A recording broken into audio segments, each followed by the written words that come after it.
Big Boss Malayalam season 6 episode number 62 ഇന്നത്തെ main live അപ്ഡേറ്റിലേക്ക് പോവാം. അതിന് മെയിൻ ലൈവ് അപ്ഡേറ്റ് നിങ്ങൾ കണ്ടിട്ടുണ്ടാവും. നമ്മൾ ഡയമണ്ട് സായി തൂക്കിയിട്ടുണ്ട്. അപ്പൊ അതിലേക്ക് വരാം. അതിനു മുന്നേ നമ്മൾ ഇന്നലെ രാത്രി അല്ല ഇന്ന് നമ്മുടെ കണ്ടു. സാബു ചേട്ടനും ശ്വേത ചേച്ചിയും കൂടി ഇന്ന് വീട്ടിൽ നിന്ന് ഇറങ്ങിയത് നമ്മൾ കണ്ടു ലൈവില്. അതിന് മുന്നേ ഇന്നലെ രാത്രിയുടെ കുറച്ച് സംഭവങ്ങൾ നമുക്ക് പറയാം. ഇന്നലെ നൈറ്റിൽ നമുക്ക് ഒരു ഫെയർവെൽ ഡിന്നർ പറഞ്ഞൊരു സംഭവം ഉണ്ടായത്. അടിപൊളി സാധനമായിരുന്നു. ഫുൾ ലൈറ്റിങ്ങും ഡെക്കറേഷൻസും ഫുഡും നല്ലൊരു വൈബില് നമുക്ക് ആ ഒരു ഫെയർവെൽ സ്പീച്ചും ഫെയർവെൽ പ്രോഗ്രാംസ് അടിപൊളിയായിരുന്നു. അത് ബിഗ് ബോസ് സെറ്റ് ചെയ്ത് നല്ല സൂപ്പർ ആയിരുന്നു. ശരിക്കും പറഞ്ഞാല് ശരിക്കും നമുക്കൊരു തോന്നും, നമ്മളെപ്പോഴും പറയും ബിഗ് ബോസ് എന്ന് പറഞ്ഞാൽ നമുക്ക് എന്നും അടി ഉണ്ടാക്കണം, കച്ചറ കൂടണം, തല്ലുകൂടണം, വഴക്ക് കൂടണം, അങ്ങനെ വെക്കണം ഇങ്ങനെ വെക്കണം, പിന്നെ ഫണ്ട് വേണം, എന്റർടൈൻമെന്റ് വേണം. പക്ഷെ ഒരു ചെറിയ ഇമോഷണൽ സാധനങ്ങൾ വരുമ്പോൾ നമ്മൾ അറിയോ എന്തിനെങ്കിലും ഇമോഷണൽ പിടിച്ചുള്ള സാധനങ്ങൾ എന്തിനാന്നൊക്കെ വിചാരിക്കും. പക്ഷെ ഇവര് വന്നത് ഒരു അടിപൊളി സാധനമായിട്ടായിരുന്നു ശരിക്കും പറഞ്ഞാൽ. എന്താന്ന് വെച്ചാല് ഈ ഒരു സീസൺ 6 എല്ലാവരും ഞാൻ പറയുന്നത് കണ്ടു. ഈ ഒരു സീസൺ 6 ഏറ്റവും നല്ല എപ്പിസോഡുകളായിരുന്നു സാബു ആൻഡ് ശ്വേത വന്ന സംഭവം. ആ 3 ദിവസം ഒരു 2-3 ദിവസമേ നിന്നിട്ടുള്ളൂവെങ്കിലും സംഭവം നല്ല ഉഷാറാക്കി കളറാക്കിയിട്ടാണ് പോയത്. അവിടെ ജിൻഡോ പറയുന്നത് നമ്മൾ കണ്ടു. ആ സ്പീച്ചില് ഫെയർവെൽ സ്പീച്ചില് ജിൻഡോ പറയുന്നുണ്ടായിരുന്നു ഈ സീസൺ 6 സക്സസ് ആണ്, അതുകൊണ്ടാണ് സീസൺ 1 കണ്ടസ്റ്റൻസ് ആയ സാബുവും ഷേദയും ഇവിടെ വന്നതാണ് ജിൻഡോ പറഞ്ഞത്. കറക്റ്റ് സംഭവം തന്നെയാണ്. ഒരു സീസണും ഫ്ലോപ്പ് ആവാറില്ല. ഈ കാണില്ല എന്ന് പറയുന്ന ആൾക്കാരും കൂടി സീസണുകൾ കാണാറുണ്ട്. കമ്പാരിസൺ ഉണ്ടാവും. പക്ഷെ നമ്മളൊരു കാര്യം ശ്രദ്ധിക്കണം, ഈ സീസൺ 6 ആദ്യമായിട്ടാണ് പവർ റൂം കോൺസെപ്റ്റ് വന്നത്. അതിന് മുന്നൊക്കെ എല്ലാം ഇൻഡിവിജ്വൽ ടാസ്കുകളായിരുന്നു, ഇൻഡിവിജ്വൽ കാര്യങ്ങളായിരുന്നു. പവർ റൂം നമ്മൾ ഇഷ്ടപ്പെട്ടില്ലെങ്കിൽ കൂടി പക്ഷെ ഈ ഒരു കോൺസെപ്റ്റ് നല്ല ഫ്രഷ് ആയിട്ട് വന്നത് ഈ സീസണിലാണ്. അപ്പൊ അതിനനുസരിച്ചുള്ള വ്യത്യാസങ്ങളും നമുക്കൊരു ആ ഒരു അക്സെപ്റ്റ് ചെയ്യാനുള്ള കുറച്ച് ബുദ്ധിമുട്ടുകൾ എന്തായാലും നമുക്ക് ഈ സീസൺ 6 തോന്നിയിട്ടുണ്ടായിരുന്നു.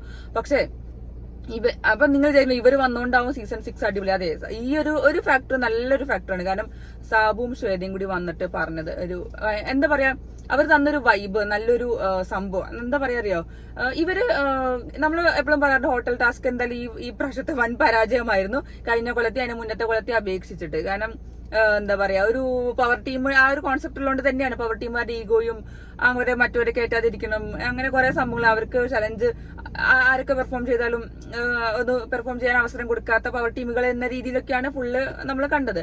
പക്ഷെ ഇവർ രണ്ടുപേരും ഗസ്റ്റ് ആയിട്ട് വന്നിട്ട് കളിച്ച കളികൾ, ഗെയിംസ് അടിപൊളി സാധനങ്ങളായിരുന്നു. എന്താ പറയാ, നമ്മൾ വിചാരിക്കുന്ന പോലെ ഇപ്പൊ ഈ അടിയൊന്നും ഉണ്ടായി നമ്മള് എന്താ അവർ രണ്ടുപേരും തമ്മിലൊരു ഒത്തൊരുമയും ആ ഒരു ഐക്യം. എന്താ പറയാ, ബിഗ് ബോസ് ടാസ്ക് കൊടുത്തതാണെങ്കിൽ കൂടി പക്ഷെ അതൊരു നല്ല അടിപൊളിയായിട്ടാണ് ഈ 3 ദിവസം കടന്നുപോയത്. അവര് തന്നെ നമുക്ക് കണ്ടാൽ മനസ്സിലാവുകയും ചെയ്യും. എന്താ വെച്ചാല് അവരൊരു റെസ്പെക്ട് കൊടുക്കുന്നുണ്ട് എല്ലാ ആൾക്കാരോടും, എല്ലാ കണ്ടസ്റ്റൻസിനെയും. അവരെന്നെ പറയുന്നുണ്ട് അവർക്ക് എല്ലാ കണ്ടസ്റ്റൻസിനെയും ഭയങ്കര ഇഷ്ടമായി, പേഴ്സണലി എല്ലാവരും ഭയങ്കര ഇഷ്ടമായി എന്ന് പറഞ്ഞു. പിന്നെ നല്ല റെസ്പെക്ട് പരസ്പരം അവർ കൊടുക്കുന്നുണ്ട്, കണ്ടസ്റ്റൻസിനാണെങ്കിലും പരസ്പരം എങ്ങനെയാണെങ്കിൽ കൂടി. എന്നിട്ട് അവരോട് പറയുന്നുണ്ട് നിങ്ങളിവിടെ ദേഷ്യപ്പെട്ടോളൂ, അടി ഉണ്ടാക്കിക്കോളൂ, പക്ഷെ ആ ഒരു പേഴ്സണൽ സാധനങ്ങൾ വെക്കരുത്, നമ്മൾ ഇത് കഴിഞ്ഞിട്ടും ലോകമുണ്ട്, അവിടെ പോയിട്ട് നമുക്ക് കുറെ ജീവിക്കാനുള്ള സാധനങ്ങളാണ്. അങ്ങനെയൊക്കെ രണ്ടുപേരും നല്ല അടിപൊളിയായിട്ട് പറഞ്ഞു. പിന്നെ നമ്മൾ വിചാരിക്കും പുറത്തുനിന്ന് വന്നതല്ലേ അവർ അറ്റാക്ക് ചെയ്യാന്ന് വിചാരിച്ചിട്ടാവും ഗസ്റ്റിനെ കൊണ്ടുപോയി എന്നുള്ളത്. പക്ഷെ ഗസ്റ്റ് ആയിരുന്നു, ചലഞ്ചേഴ്സ് അല്ല. ചലഞ്ചേഴ്സ് ആവും അവരെ എന്താ പറയാ ചലഞ്ച് ചെയ്യാൻ വേണ്ടി പോയിട്ടുണ്ടാവും. പക്ഷെ ഗസ്റ്റ് എന്ന് പറഞ്ഞാൽ അതിഥികളാണ്. അവരെ വേണ്ട വിധത്തിൽ കുറെ ആൾക്കാരെ പേഴ്സണലി സംസാരിച്ച് നമ്മൾ കണ്ടു. കുറെ കാണിക്കാത്തതുണ്ടാവും, കുറെ പേരെ പേഴ്സണലി സംസാരിച്ചിട്ട് ഇന്നത് ചെയ്യണം, ഇന്നത് ചെയ്ത് അടിപൊളിയാണ്. എനിക്ക് സായിനോട് പറഞ്ഞത്, ശ്വേതാമേനെ പറഞ്ഞ എനിക്ക് ഭയങ്കര ഇഷ്ടമായി. എപ്പോഴും സ്മൈൽ ചെയ്തിരിക്കും, എപ്പോഴും ചിരിച്ചുകൊണ്ടിരിക്കും എന്ന് പറഞ്ഞാൽ എനിക്ക് ഭയങ്കര സന്തോഷമായിരുന്നു. കാരണം സായി എപ്പോഴും സന്തോഷിച്ച് ചിരിച്ചു കൊണ്ടിരിക്കുന്ന ആളാണ്. ഒരു ടെൻഷനോ ഒന്നുമില്ലാതെ ഒന്നും തലയിൽ കയറ്റാതെ കൊണ്ടു നടക്കുന്ന ആളാണ്. അപ്പോൾ സായിനോടൊക്കെ അത് പറഞ്ഞപ്പോൾ എനിക്ക് ഭയങ്കര സന്തോഷമാണ്. എനിക്ക് നല്ല സന്തോഷമായി. കാരണം നല്ല സ്മൈൽ ചെയ്തിരിക്കും, എപ്പോഴും സന്തോഷിച്ചിരിക്കും എന്നൊക്കെ ശ്വേത പറഞ്ഞത് എനിക്ക് ഭയങ്കര ഇഷ്ടപ്പെട്ടു. അത് സായി അത് ചെയ്യുന്ന ആളാണ്. സായിക്ക് അതാണ് വേണ്ടത് ശരിക്കും. ഒരു എന്താ പറയാ സങ്കടപ്പെടാനോ അങ്ങനെ സങ്കടപ്പെട്ട ഒരു ഇമോഷണൽസ് ഒന്നും ഇല്ലാത്ത ഒരാളാണ്. കാരണം ഒരു ഹാപ്പി മൂഡിൽ പോവാണ് സായി ചെയ്യുക. പിന്നെ നമ്മൾ വിചാരിച്ചു നോറേനെ നല്ല സംസാരിച്ച് നല്ലോണം സംസാരിക്കുന്നത്. ജാസ്മിനോടാണെങ്കിലും പറയുന്നുണ്ട് ഒറ്റയ്ക്ക് കളിക്കൂ, കൂട്ടില്ലാതെ കളിക്കുന്ന രീതിയിലൊക്കെ സാബും പക്ഷെ ഇതൊക്കെ പറയുന്നത് ജിൻഡോനോട് പറയുന്നുണ്ട്. അപ്പൊ നമ്മൾ കണ്ടു ഇത് എല്ലാവരോടും നമ്മളിങ്ങനെ ഉപദേശം കൊടുക്കുന്നതും നല്ല കെയർ കൊടുക്കണമൊക്കെ നമ്മൾ കണ്ടു. അതാണ് ഈ ഒരു സീസണിലെ ഈ ഒരു ഗസ്റ്റിന്റെ പ്രത്യേകത എന്ന് പറഞ്ഞാൽ. കഴിഞ്ഞ സീസണിലൊക്കെ വന്നിട്ട് അവരെ ഓപ്പോസിറ്റ് ആയിട്ട് അറ്റാക്ക് ചെയ്യുക അങ്ങനെയൊക്കെയുള്ള രീതിയിലാണ് ശരിക്കും ചെയ്യുക. പിന്നെ സെൽഫായിട്ട് മറ്റേ ഓക്കെ ഞാൻ സൂപ്പർ ആണെന്ന രീതിയിലൊക്കെയാണ് കഴിഞ്ഞ കൊല്ലം അതിന്റെ മുന്നിലുള്ള ആൾക്കാരൊക്കെ ചെയ്തുകൊണ്ടിരുന്നത്. അവരുടെ സീസൺ അല്ലെങ്കിൽ കൂടി അവരുടെ സീസൺ ആക്കാനുള്ള രീതിയിലായിരുന്നു ശ്രമിച്ചുകൊണ്ടിരുന്നത്. പക്ഷെ ഈ ഒരു സീസണിൽ വന്ന രണ്ടുപേര് വന്ന അടിപൊളി ഐറ്റംസ് തന്നെ പറയണം, സൂപ്പർ സാധനങ്ങളായിരുന്നു. നല്ല എന്താ പറയാ, അത് സ്വയം പ്രൊമോട്ട് ചെയ്യാനൊന്നും നിന്നില്ല, ബാക്കിയുള്ളവർക്ക് പ്രൊമോട്ട് ചെയ്യാൻ മോട്ടിവേഷൻ കൊടുക്കാനുള്ള കുറെ സാധനങ്ങൾ പറഞ്ഞു. അങ്ങനെ കുറെ സംഭവം ചെയ്തപ്പോൾ നമുക്കൊരു ഉള്ളിൽ തന്നെ ഭയങ്കര സന്തോഷം തോന്നി. അതിനൊക്കെ ശരിക്കും പറഞ്ഞാൽ ഹാറ്റ്സ് ഓഫ് കൊടുക്കണം രണ്ടുപേർക്കും. ഈ ഒരു പ്രോഗ്രാം അടിപൊളി ഉഷാറാക്കി. ഞാൻ ഉറപ്പായിട്ടും പറഞ്ഞു ലാലേട്ടൻ വന്നത് ഇത് പറയും ചെയ്യും. കാരണം അവർ രണ്ടുപേരും വന്നത് ഈ ഒരു എപ്പിസോഡ്, ഈ ഒരു സീസൺ 6 ഭയങ്കര ഒരു സംഭവം തന്നെയാണ് ശരിയും. അത് എപ്പോഴും ഓർക്കാൻ പറ്റിയ സാധനം, ഒരു മെമ്മറി തന്നെയാണ്. അപ്പൊ ഇന്നലെ നമ്മള് ശ്വേത മറ്റേ എന്തെങ്കിലും സോറി പറയാനുണ്ടെങ്കിൽ പറയാന്നുള്ളത് പറഞ്ഞു. നമ്മളത് കേട്ടു, ജാസ്മിന്റെയും റസ്മിന്റെയും കാര്യങ്ങൾ കേട്ടു.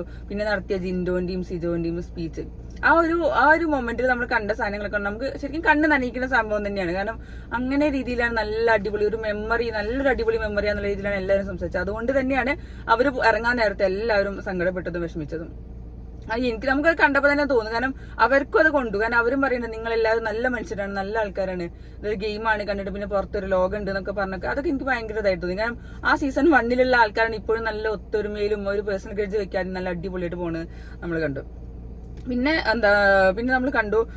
പിന്നെ ആ ഒരു ഇത് കഴിഞ്ഞു. പിന്നെ അവർ രണ്ടുപേരും ഇറങ്ങി. അപ്പൊ നല്ല ആ ഒരു ഫോട്ടോ ഒക്കെ വെച്ചപ്പോൾ കൊടുത്തപ്പോഴൊക്കെ നല്ല രസം തോന്നി. എന്നാലും പിന്നെ ഇറങ്ങാൻ നേരത്താണ് മറ്റേ ഡയമണ്ടിന്റെ സംഭവം പറഞ്ഞത്. ഡയമണ്ടിന്റെ ആദ്യം മുതലേ രാവിലെ മുതലേ എല്ലാവരും അന്വേഷിക്കുന്നുണ്ട് എവിടെയാണെന്നുള്ള രീതിയിൽ. എന്നിട്ട് അവസാനം പുറത്തിറങ്ങാൻ നേരത്തെ സാബുവും ശ്വേതയും പറഞ്ഞു നനവുള്ള സ്ഥലമാണ്, പിന്നെ ഇരുട്ടാണ് എന്നുള്ള രീതിയിൽ. ഇവര് രാവിലെ മുതൽ കുറെ കഷ്ടപ്പെട്ട് അന്വേഷിച്ചു, ഒരു സ്ഥലത്തും കിട്ടിയില്ല. അങ്ങനെയാണ് നമ്മുടെ ഏജന്റ് അണ്ണൻ അത് എടുത്തത്. അപ്പൊ ശരിക്കും അർജുനും സായും കൂടിയാണ് ആ ഫ്രിഡ്ജിന്റെ ഇടയ്ക്ക് പോയത്. എല്ലാവരും ആദ്യം മുതലേ കമന്റ്സ് ഒക്കെ കണ്ടു ഫ്രീസറിലാണ് എന്നുള്ള രീതിയിൽ. അങ്ങനെ അവർ രണ്ടുപേരും അവിടെ പോയി. നേരെ നൈസായിട്ട് സായി മുകളിൽ തപ്പി, അർജുൻ കുറച്ച് കഴിഞ്ഞപ്പോൾ താഴേക്ക് തപ്പിയപ്പോഴാണ് സായിക്ക് അതിന്റെ ഉള്ളിൽ നിന്ന് ഇത് കിട്ടിയത്, കല്ല് കിട്ടിയത്, ഡയമണ്ട് കിട്ടിയത്. എന്നിട്ട് സായി അത് നൈസായിട്ട് മറ്റേ തണുപ്പിനുള്ള സാധനം പുറത്ത് വെക്കാനുള്ള രീതിയിൽ അതും എടുത്തു, ആ ഡയമണ്ട് കൊടുത്തു. എന്നിട്ട് മെല്ലെ അത് പോയിട്ട് ക്യാമറയിൽ ചെന്ന് പറഞ്ഞു ഇത് ഞാൻ എടുത്തു, പക്ഷെ ഞാനിത് ശ്രീരേഖയ്ക്ക് കൊടുക്കുന്നാണ് പറഞ്ഞത്. അതിന്റെ ഗെയിം എനിക്കറിയില്ല, എന്തെങ്കിലും കണ്ടിട്ടാവും ചിലപ്പോൾ പറഞ്ഞിട്ടുണ്ടാവുക. അത് സായി അവിടെ പറയുന്നുണ്ടായിരുന്നു, ഞാൻ ചേച്ചിനോട് ഞാൻ ആദ്യ വട്ടം പറഞ്ഞില്ലേ, ഞാൻ ചേച്ചിക്ക് തന്നെ തരുന്നുള്ള രീതിയിൽ തന്നെയാണ് പറഞ്ഞത്. അപ്പോ സായി അവിടെ കുറെ നേരം പറഞ്ഞു, എന്താ പറയാ, അതിന് 2-3 വട്ടം ക്യാമറയോട് പറഞ്ഞിട്ടുണ്ടായിരുന്നു ബിഗ് ബോസ് എന്നെ കൺഫെഷൻ റൂമിൽ വിളിക്കൂ, എനിക്കൊരു കാര്യം പറയാണ്ടെന്നുണ്ട്. അത് ആ ഡയമണ്ട് എടുത്തതിന് ശേഷമാണ്. കാരണം സായിക്ക് അറിയില്ല ഇത് പറയണ്ടേ, മേ ബി അറിയാം പറയാൻ പാടില്ല എന്നുള്ള സായിക്ക് അറിയാം. പക്ഷെ എന്നാലും ചോദിക്കാൻ വേണ്ടിയിട്ടായിരുന്നു ബിഗ് ബോസിനെ വിളിച്ചത്. പക്ഷെ ലിവിംഗ് റൂമിൽ വന്നിട്ട് ബിഗ് ബോസ് നൈസായിട്ട് ഒരു കളി കളിച്ചു. എന്താണ് സായിക്ക് പറയാനുള്ള സീക്രട്ട് എന്ന് പറഞ്ഞപ്പോ അപ്പോഴേക്കും തുടങ്ങി സീക്രട്ട് ഏജന്റ് അങ്ങനെ എടുത്തു എന്നുള്ള രീതിയിൽ. അപ്പോ സീക്രട്ട് പറഞ്ഞു എന്റെ കയ്യിലാണ് ഡയമണ്ട് എന്നുള്ള രീതിയാണ് സത്യം. സായി അവിടെ പൊട്ടിക്കുകയാണ് ചെയ്ത് അവിടെ പറഞ്ഞപ്പോ. അപ്പോ ബിഗ് ബോസ് പറഞ്ഞു എനിക്ക് ബിഗ് ബോസ് അവിടെ കളിച്ചതാണ് എന്നുള്ളത് സായിക്കും മനസ്സിലായി. സായി അത് യൂസ് ചെയ്യുകയും ചെയ്തു. കാരണം സായി പറഞ്ഞു എന്റെ കയ്യിലാണ് ഡയമണ്ട്. അവന്റെ സായി പറഞ്ഞു, അവന്റെ ബിഗ് ബോസ് പറഞ്ഞു നിങ്ങളുടെ പണി പാളിയില്ലേ, പ്ലാൻ പൊട്ടിയില്ലേ. സായി പറഞ്ഞു അല്ല, എനിക്ക് വേറെ പ്ലാൻ ഉണ്ട്, അത് നടത്താം എന്നുള്ള രീതിയിൽ തന്നെയാണ് സായി പറഞ്ഞത്. എന്നിട്ട് ബിഗ് ബോസ് പറഞ്ഞു ഇത് നിങ്ങളുടെ കയ്യിൽ ഇരിക്കണം. അതായത് ഏറ്റവും അവസാനം ബിഗ് ബോസ് ചോദിക്കുന്ന അല്ലെങ്കിൽ ആരുടെ ചോദിക്കുന്ന സമയത്ത് ആരുടെ കയ്യിലാണ് ഉള്ളത് അവർക്കാവും ഈ സംഭവം ഉണ്ടാവുക. അതായത് 10th വീക്കിൽ നോമിനേഷൻ ഫ്രീ ഉണ്ടാവുക. പക്ഷെ സായിക്ക് എന്തായാലും എനിക്ക് കണ്ടപ്പോൾ തോന്നി സായിക്ക് അത് ആവശ്യമില്ല എന്നാണ് എനിക്ക് തോന്നിയത്. ശ്രീരേഖയ്ക്കാണ് കൊടുക്കാനുള്ള രീതിയിൽ തന്നെയാണ് അവിടെ സംസാരിച്ചുകൊണ്ടിരുന്നത്. പിന്നെ അവിടെ സായിന്റെ കുറെ ആക്ടിങ് കണ്ടപ്പോഴും ഞാൻ അതിന്റെ മുന്നേ തന്നെ സായി എടുക്കുന്നതിന് മുന്നേ തന്നെ ഞാൻ കുറെ കേട്ടു സായിയാണ് എടുത്തുള്ളത്. പക്ഷെ എനിക്ക് അറിയില്ലായിരുന്നു. പക്ഷെ ഇന്ന് ഞാൻ കണ്ടപ്പോൾ എനിക്ക് നല്ല ഇത് തോന്നി. പക്ഷെ അത് ശ്രീരേഖയ്ക്കാണ് കൊടുക്കുന്നത്. മേ ബി അതിന്റെ ഉള്ളിൽ ഗെയിം ഉണ്ടാവാം. നമ്മളെല്ലാവരും വിചാരിക്കുന്നുണ്ടാവും ശ്രീരേഖയോ ശരണ്യോ നന്ദനോ ഒക്കെ ആരൊക്കെയാവും ഈ ആഴ്ച പോകുന്നുണ്ടാവാം. മേ ബി ആ ഒരു പ്ലാനിൽ ചിലപ്പോൾ ഇങ്ങനെയാവും. ശ്രീരേഖ പോയി കഴിഞ്ഞാൽ ശ്രീരേഖയ്ക്ക് കൊടുക്കാമെന്ന് വിചാരിച്ചിട്ട്, പക്ഷെ ഈ ആഴ്ച പോയി കഴിഞ്ഞാൽ മേ ബി നെക്സ്റ്റ് വീക്ക് സായിക്കിനെ കിട്ടാമെന്നോ അല്ലെങ്കിൽ വേറെ ആർക്കെങ്കിലും കൊടുക്കാമെന്നാവോ എനിക്കറിയില്ല. ആ ഗെയിം ഇനി കണ്ടറിയണം എന്താന്നുള്ളത്. അപ്പൊ നല്ലൊരു മൂവായിരുന്നു.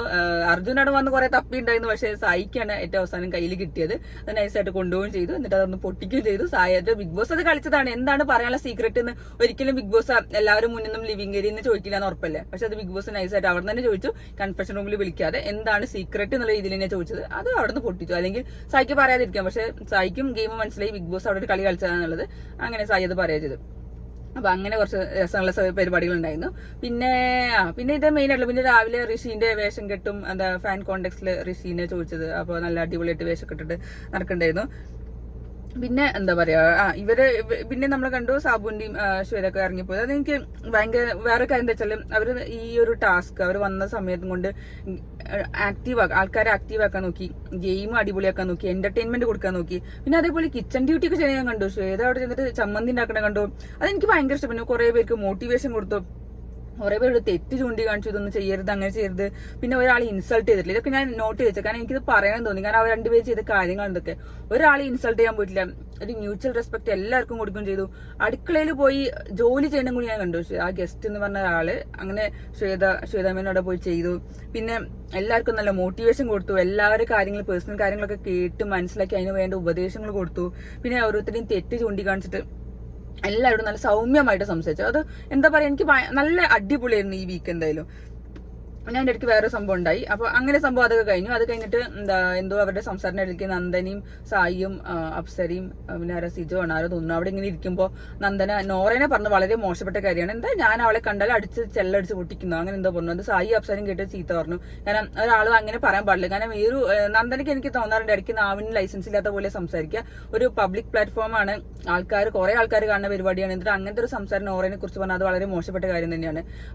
അതും ഇങ്ങനെ അടിച്ച് ചെല്ല പൊട്ടിക്കുന്ന രീതിയിലൊക്കെ സംസാരിക്കുന്നത്, അത് എത്ര പേര് കാണുന്ന പ്രോഗ്രാമാണ്.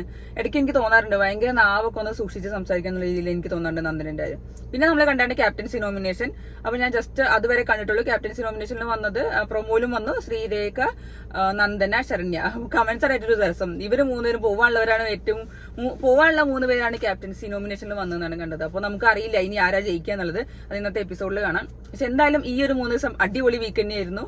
3 ദിവസത്തെ പരിപാടികൾ നല്ല ഉഷാറായിരുന്നു. എന്തായാലും ഇന്ന് രാത്രിത്തെ എപ്പിസോഡിൽ കാണാം.